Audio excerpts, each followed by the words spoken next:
equity crowdfunding is like the modern day cooperative. People share their vision for a different way of doing life and a different world. Crowdfunding pioneer, single mom by choice, lover of cheese, and the queen of doing things her way. The sad thing is we've overcomplicated finance. Women have really struggled to raise investment. I think the numbers are bad and possibly getting worse internationally. We're regressing. The stats are getting more and more depressing by the year. Anna Guenther pulls back the curtain on her PledgeMe journey and what every founder needs to know about funding their dreams. We had people telling us that it was dumb. Why would you do that, And people that invested in that first round got a 48 times return. Such a huge impact on people's lives. In this episode of the Powerhouse Diaries, we cover everything from system crashes that nearly cost her business before it was well and truly launched, to the radically honest and human business practices that saved it. Can I do it both? Be both a mom and still a founder, and then especially as a solo parent, both in business and in life, to insider tips on how to approach the big, scary funding monster. To see that gain traction so quickly, what do you think about the concept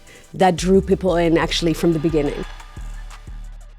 Tell me about the moment where you realized, oh damn, this thesis, this master's thesis that I'm doing might be a thing. It was a few different things. So I was writing my master's thesis because I decided I needed to learn more about business. And I looked at all the programs around New Zealand and decided that an MBA looked like too much hard work. And it does sound like hard work. Yeah, and the Master's of Entrepreneurship through the University of Otago was a thing where you just had to fly down every few weeks, do a few days, write a thesis, and then you had your master's. And I was writing my thesis about crowdfunding, which was happening overseas, but not in New Zealand. And I just got really excited. I found a guy who was building back into a platform. I was writing this thesis, and my advisor was like, hey, it would almost be better if you didn't finish the thesis because your business is going so well. And I was like, Paul, don't tell me that. Because it's a master in entrepreneurship. Maybe do the entrepreneur thing. Yeah. And I'm like, I'm easily distracted. Don't do this. But I finished the master's. But I think that was the first moment where I was like, oh, this is actually going well. And we were getting interest. And when we launched, we had all these campaigns launching. And it was just like, oh, yeah, this is working. So I think that was the moment. But there were lots of moments over the course of it, right, when people were using it and we had these swift successes. We hit our first million through the platform. All of those things were just like, oh, yeah. Can we just slow down? Cool. Right? Because 1 minute you're writing a thesis. Yeah. Next minute, as they say here, you had the first million through the platform. People are interested. Yeah. Tell us a little bit about the vision, how it started, and what it morphed into really rapidly. I mean, it started with me being excited about what was happening overseas and then finding someone who was already building it, right? And so we decided to partner. About? I was excited about the idea that there wasn't one gatekeeper deciding who got funded. It was actually your crowd or your community who knew you that were deciding whether you should get the money or not. And the specific reason I was so excited about that is because some of my jobs post-university were in grants administration. And I just thought it was incredibly stupid that someone in their early 20s was deciding who got funded based on their ability to fill out a form, right?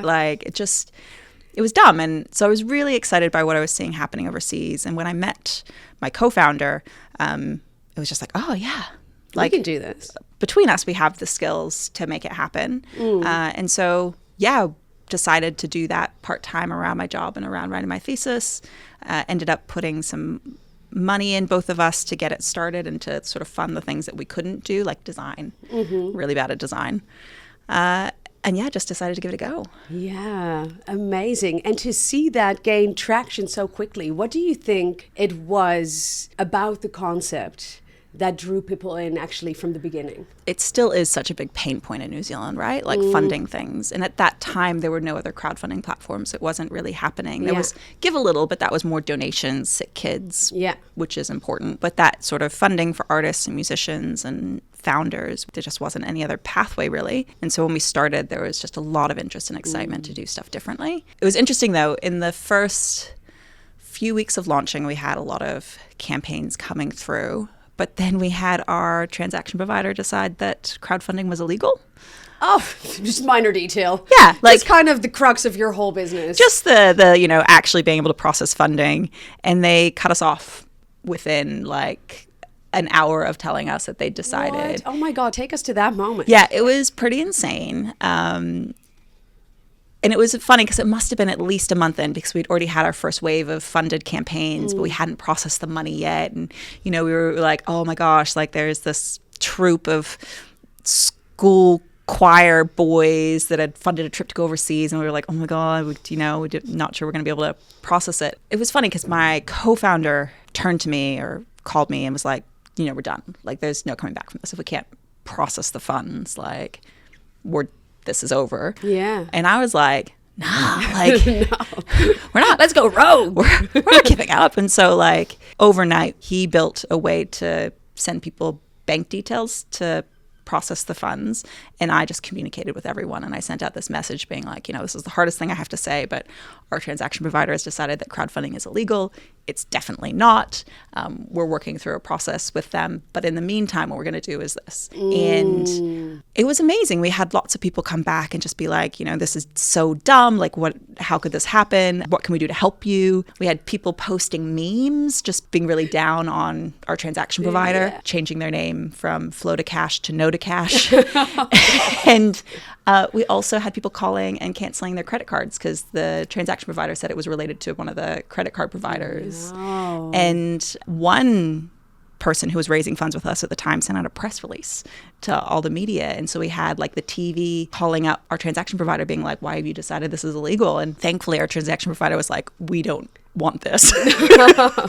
Sorry, backtrack. Error. Yeah, just kidding. Can we please stop this from happening? And we were like, just turn us back on again. And in the end, they managed to turn us back on, and it was all a bit complicated, but it was about 24 to 48 hours later that everything was sorted. But I mean, it just shows a couple of really important lessons or things. First of all, the power of actually leading with value and with heart. Yeah. Because, this is a month in and you have a community already so loyal to what you're creating because you're creating value that they're, rising to arms for and with you. Yeah. That's amazing. Yeah.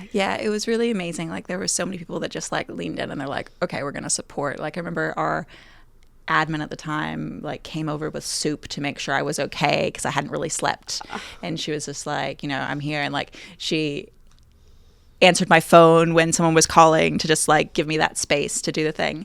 There were also people that were like, you've obviously done something illegal, like we're gonna like back away from the situation because we don't want to be involved. It's money involved, but I think the second thing that I'm really hearing in how you handled it is your transparency and your honesty and how you immediately just communicated to everyone.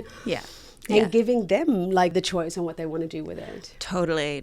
And I think that's the biggest thing, right? Is like, even if it's painful and hard, like communicating out what's happening. Because, there were campaigners that were gutted, right? Like they just thought they'd raised all the money they needed to make their short film, and we're like, we're sorry, like now it's gone. it's not gone, but like now it's going to be harder to process, right? We don't have the credit card details, but it all worked out in the end. But it was definitely one of the first big sort of bumps of like, oh gosh. How long ago was that?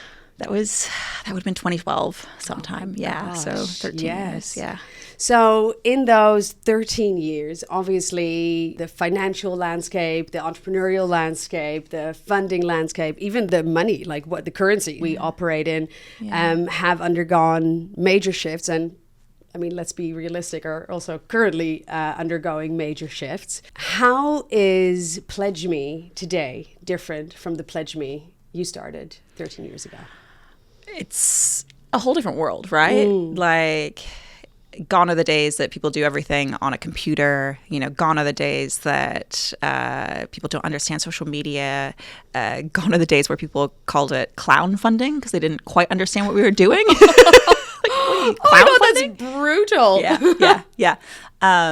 But when we first started, the goal was to support artists and musicians and community groups and founders, but doing that through rewards-based crowdfunding. And the cool thing is, since we launched, the legislatory landscape has changed as well to allow equity crowdfunding, so companies can raise investment online. And the thing that I love about that is it means it's not just people with money that can make money off investing in businesses. It's anyone can be a part of it. And it's super risky, but also you can be a part of the companies that you love and maybe make a return. Tell us more about it. Like, someone is listening and doesn't know anything about funding, because I think one of the reasons I am so excited to be having this conversation, first of all, because you're awesome. Literally, I got an email from Anna saying, I'm a big lover of cheese. I even named my daughter Brie as an opening sentence. I'm like, I love you. So first of all, because I really wanted to have this conversation, but second of all, because I feel that funding is still, for so many, myself included at times, a really big, scary, overwhelming, like, oh, I won't even touch it. And I feel that even like I'm 17 years into my entrepreneurial journey. I would say I'm a serial entrepreneur, but I have traditionally always steered clear out of not really understanding it, being scared of giving up autonomy, being overwhelmed at the prospect of all the hoops. And you've changed completely. So explain it like in Yaela language. Yeah, I think the sad thing is we've overcomplicated finance, right? Like there's this whole language around it to exclude people, to make it scary, to make it hard to understand. And really at the end of the day, funding is just a tool, right? Like it's just one way to put some petrol in the tank to grow your business. And equity crowdfunding is the idea that you can go out to the public, specifically in our instance, your crowd, like the people that already know you, and get them to invest in your company, buy shares, which means you have some extra money to fund your growth plans. And they own a piece of you, typically not like a big piece of you, right? Like it's enough to get you the money you need, but not enough that you can't make the decisions that you want to make as a business, right? And it's... historically, if you wanted to raise investment, you'd go out to like high net worth individuals or, you know, people with funds. And, you know, historically, and still today, actually, mainly men. Mainly old white men. And women have really struggled to raise investment. I think the numbers are bad and possibly getting worse internationally. It's something like 2% of global venture capital goes Until now, guys. Until now. The Powerhouse Playground is launching. Don't worry. Like it's changing. But the thing that makes me really sad and angry is women have been graduating with commerce degrees at the same rate as men since 1985. That's as long as I've been alive. And you think this would have been solved by now, right? Like women are... We're regressing, I just heard. The stats are getting more and more depressing by the year. Yeah, and it just doesn't make sense. Like there's so many... So what is it? If we've been graduating at the same rate since, our birth. I think it's partially that finance has been overcomplicated. I think the finance industry has made it really hard for women to progress, more so than other areas. I think women are taught that it's harder to raise, so they just opt out, which is the thing that makes me so sad, right? It's like women are making this conscious decision not to seek investment because they've heard it's so hard. Right. And I think we're just not telling the stories enough, right? Of like how people have done it, like what worked, what didn't. And knowing it is hard, but you can still do it, right? Yeah. And the exciting thing that we're seeing through crowdfunding is women are raising at the same rates as men. Amazing. Yeah, like 50% last year of the founders that raised through us were women. The thing that's still annoying is they often don't raise as much as men. So there's still a gap. Is that because we under-ask?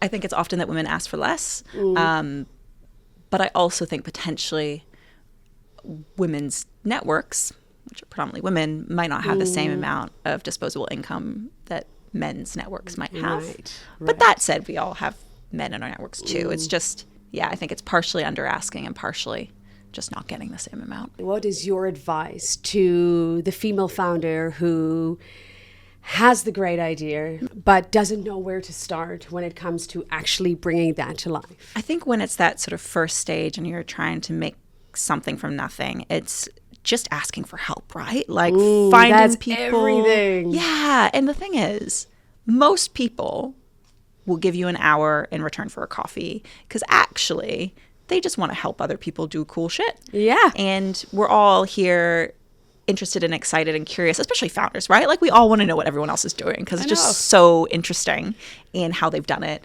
And so there's a lot of goodwill in the community and support. So just like asking for help at that early stage, asking for advice, And also knowing that like the advice you get from one person might be completely different from the advice you get from someone else. So at the end of the day, you still have to trust your gut around what you think you should do, because you know your customer and your business better than anyone else.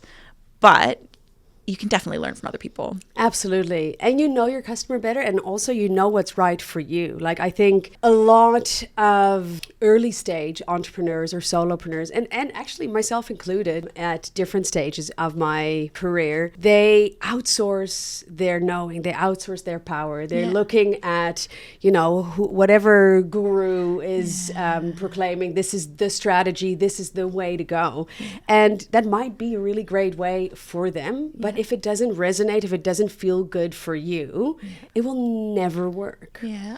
I think one of the hardest times for me in business is when I've thought I need a grown-up to come in and help. You know, like where I'm like, oh, no, I don't know how to do this yet. So maybe I'll like hire that really expensive role and pay them 3 times more than I'm paying myself to come and do the thing, and then realizing, oh shit, like actually I know this better than they know it. Like there's definitely skills that they're bringing that I don't have, but it doesn't work. They're not going to save me. Like I need to be part of that decision making. Yeah, that is huge. And I love how you say it, like I need a grown up to come in.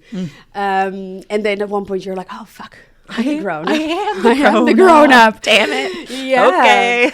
Well, and how, because speaking of growing up and being quote unquote grown up, you, well, recently, but fairly recently became a mother. Yeah. Bree is 2 now. Yeah. She is so adorable. Thank you. How has that impacted the way you lead, the way you run your business, and where you're going? Yeah.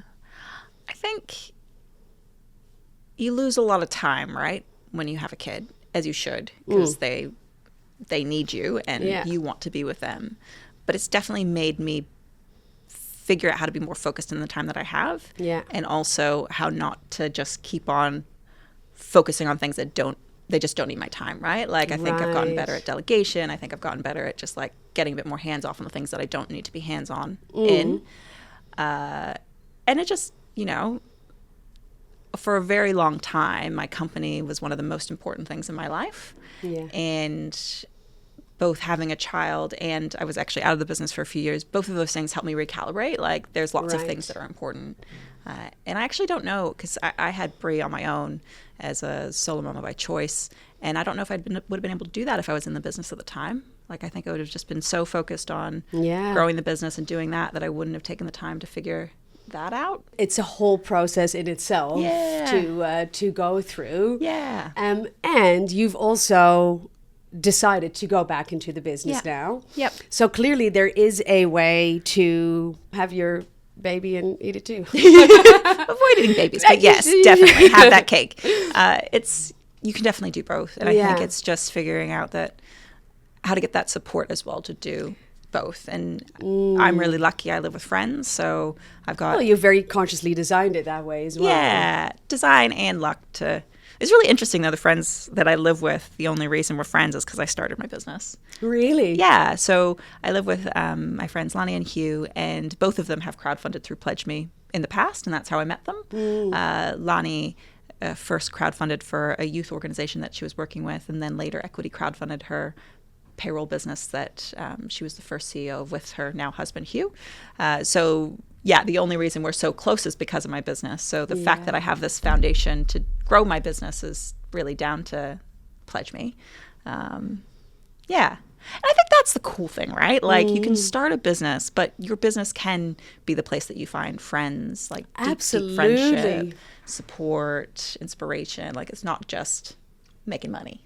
No, absolutely. And I think that's what it needs to be in order to keep going, because, you know, you just touched upon that moment a month in when the supplier withdrew and then withdrew the withdrawal. Yeah. But, you know, there's there's high highs and there's low lows. Often in the same week. Or hour. Yeah. What is one thing that if you look back at 13 years, more or less, give or take, of PledgeMe that you're proud to have created to show Bree, like? Yeah, I think there's a lot of moments.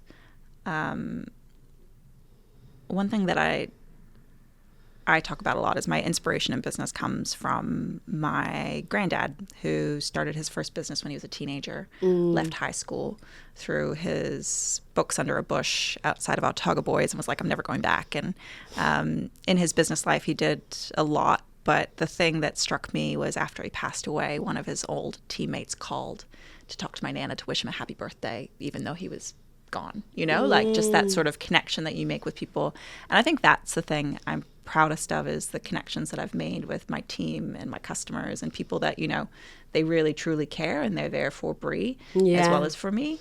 And so it's not one big moment. It's more the network and connections and just the hope that, this is something bigger than a business. Yeah, and it is, because people, especially with the crowdfunding, people share their vision. They share their vision for a different way of doing life and a different world. Yeah, and we're often supporting people because there aren't really other options for them to raise in other ways. And so they're often highly stressed and, we're walking them through something often they've never done before. And so you can build some really great connections in that. One of my favorite stories of like a proud campaign moment was with Brianne West from Atique. And so she raised through us in her first sort of big external round, just after she moved from a home kitchen into a factory. And, we had people telling us that it was dumb. Like, why would you invest in this company? It's just soap. She started Atique, which is a solid shampoo bars business. And people were like, oh, it's dumb. Why would you do that? And people that invested in that first round got a 48 times return when she sold her business. Yes. She helped people pay off their mortgages, such a huge impact on people's lives. And, there's still people, mainly men, that are just like, oh, that was such a dumb investment. It's like, how can you say that? Like, that's one of the best returns. That's just cognitive dissonance. It's like, I can't admit that was not the case. Yeah. And it's insane though, because there was all these people and, she had so many naysayers, but then she also found that crowd of people that supported what she was doing and the impact she wanted to have in the world. And they just got behind her. And, she managed to pull in advisors that really helped her make it what it was. But that's also a proud moment. Yeah, no, that is absolutely beautiful. And what would you say to people who are looking at the state of the world and are kind of in a panic, like hold pattern, just kind of like freeze, don't move? Because that's something I've been hearing a lot around me. People are like, oh, not a time to invest. We don't know what's going to happen. You never know what's going to happen. Is that something you experience as well? And what would you say to that? I think there's a lot of concern at the moment. And I think part of the concern is people just feeling so exposed with the cost of living being so high and job security feeling a little bit tenuous in some areas. But actually now is a great time to invest. Companies, the valuations have gone down a lot from what they were 5 years ago or even 2 years ago. Yeah. It's a good time to invest, but it is a hard time to raise. We are seeing it being harder than normal for companies to raise amounts that they used to. Yeah. So they're still doing it, but it's not, it's not the $2 million in 10 minutes, which we saw 8 years ago. No, it is a sign of the times, but at the same time, my personal view is always, if that's the case, if, like you say, job security is not as solid as we thought it was, then investing in businesses you genuinely believe in kind of are a way to get back behind the wheel. Yeah, and ensure that we have the companies that we want to have in the world, right? Like, if you can become a part of it, even at a small level, it can mean that these companies keep going and growing. Yeah, for sure. And sometimes like to get a little bit nerdy on this and say, like, in a way, equity crowdfunding is like the modern day cooperative, right? Yeah. And we're actually investing and becoming members of the companies that we want in our communities because we want to provide jobs and opportunities for young people and all of those things. And, cooperatives have been such a massive tool for the last 100+ years. This might just be the next generation of that. Yeah. You mentioned earlier you chose to embark upon the parenting journey as a solo parent. Yep. What was that journey like and that decision? Yeah, I I think everyone's journey into parenthood is so different, right? For me, I always knew that I wanted to be a parent, but I never seemed to date anyone who wanted to have kids with me. So it got to that point in my mid-30s where I was like, oh God, like, now's the time. And I ended up finding a donor. Actually had, surprisingly, a few people offer to be donors. We didn't raise for that. No crowdfunding, no crowdsourcing for that. Well, maybe crowdsourcing. But yeah, like I had a few people offer me, and it was beautiful, and ended up doing it on my own. So just turkey baster, and bought a kit off the internet for $80. I joke that Brie was my $80 baby. And just wait, now that she's here, it's definitely more expensive. But it worked, and it was amazing. Is amazing, and I'm just very lucky that we live in a time where that is still a bit weird, but more socially acceptable. Yeah, like definitely when I told my family what I was doing when I was pregnant, they were like, trust you to do it in the weirdest way possible. But, like I look back on previous generations in my family where my mom became unexpectedly pregnant when she was a teenager and ended up having to adopt that child out. And just thinking, even in a generation, the way that we treat unwed mothers has changed. So completely. I've been lucky to have a bunch of friends around me that have opted for a similar route. And I think it's really important to just touch upon it, because a lot of the conversations I'm having with female founders is around the question of, can I do it both?